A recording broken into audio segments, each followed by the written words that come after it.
Di sini apakah sudah ada yang tahu apa itu teks persuasif? Oke, jika tidak ada kita bahas sama-sama ya.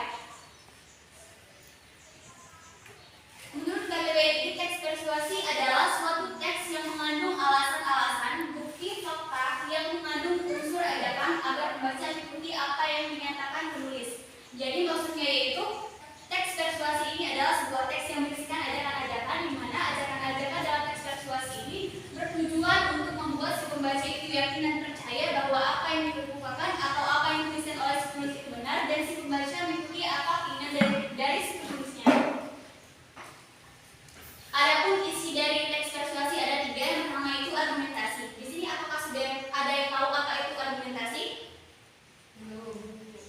Argumentasi adalah pendapat, di mana pada bagian ini seorang penulis mengemukakan pendapatnya. Yang kedua itu adalah fakta. Dalam teks persuasi tentu adanya yang namanya fakta untuk mendukung tulisannya agar dipercaya atau agar menjadikan bukti yang nyata untuk si pembaca itu meyakini tulisan dari penulisnya. Adapun yang ketiga yaitu ajakan. Dalam teks persuasi tentu saja ada yang namanya ajakan. Ajakan ini dapat berupa imbauan, anjuran maupun larangan.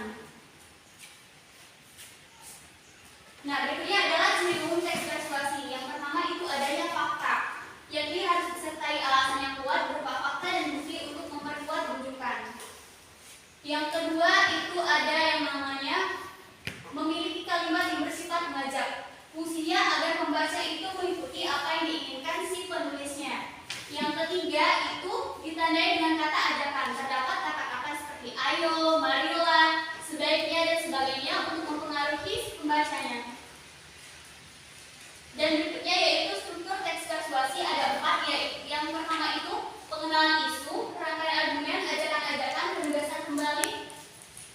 Yang pertama itu pengenalan isu. Pengenalan isu adalah bagian di mana si penulis mengemukakan apa yang latar belakangi tulisannya. Yang kedua itu rangkaian argumen. Bagian ini adalah bagian di mana seorang penulis mengemukakan pendapatnya. Dan yang ketiga ajakan-ajakan. Pada bagian ini seorang penulis menuliskan ajakan-ajakannya dapat berupa imbauan, anjuran maupun larangan. Dan yang terakhir itu penegasan kembali. Di sini seorang penulis itu mengemukakan kembali ajakan apa yang ingin ia tujukan kepada si pembacanya. Sampai di sini ada yang ingin ditanyakan? Tidak. Jika tidak ada, ibu akan memberikan tugas. Tugasnya kalian akan mengidentifikasi saran ajakan maupun hal-hal yang terdapat dari teks persuasi. Ini ada teks persuasi yang berjudul Ayo Rajin Membaca, dan kalian akan menganalisis topik, fakta, saran, ajakan, dan pengertian teks persuasi. Nanti akan ibu tunjuk salah satu untuk membacakan hasil dari pekerjaannya.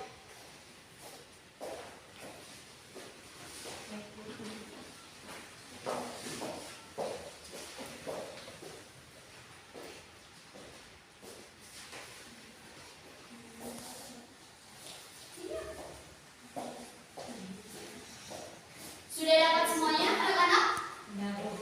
Silakan dikerjakan ya, waktunya 30 menit. Oke, waktunya selesai. Ibu akan memilih kamu yang di depan sekali. Silakan dibacakan hasil kerja.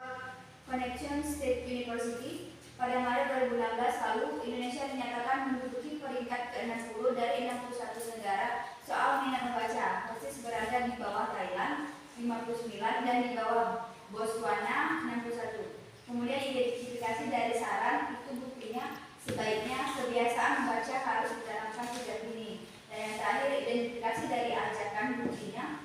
Yang pertama, mari mulailah bangun kebiasaan membaca. Yang kedua, ayo mulai membaca dari tema yang kamu sukai terlebih dahulu. Iya, beliau untuk semuanya. Jadi jawabannya menurut sekali ya anak-anak. Ada yang jawabannya berbeda? Sama Bu, ya sama semua. Mungkin ibu cukupkan sampai di sini pelajaran kita hari ini. Sampai berjumpa di pertemuan berikutnya dengan materi yang baru. Ibu akhiri pelajaran hari ini dengan sama-sama lepaskan hamdalah. Alhamdulillah.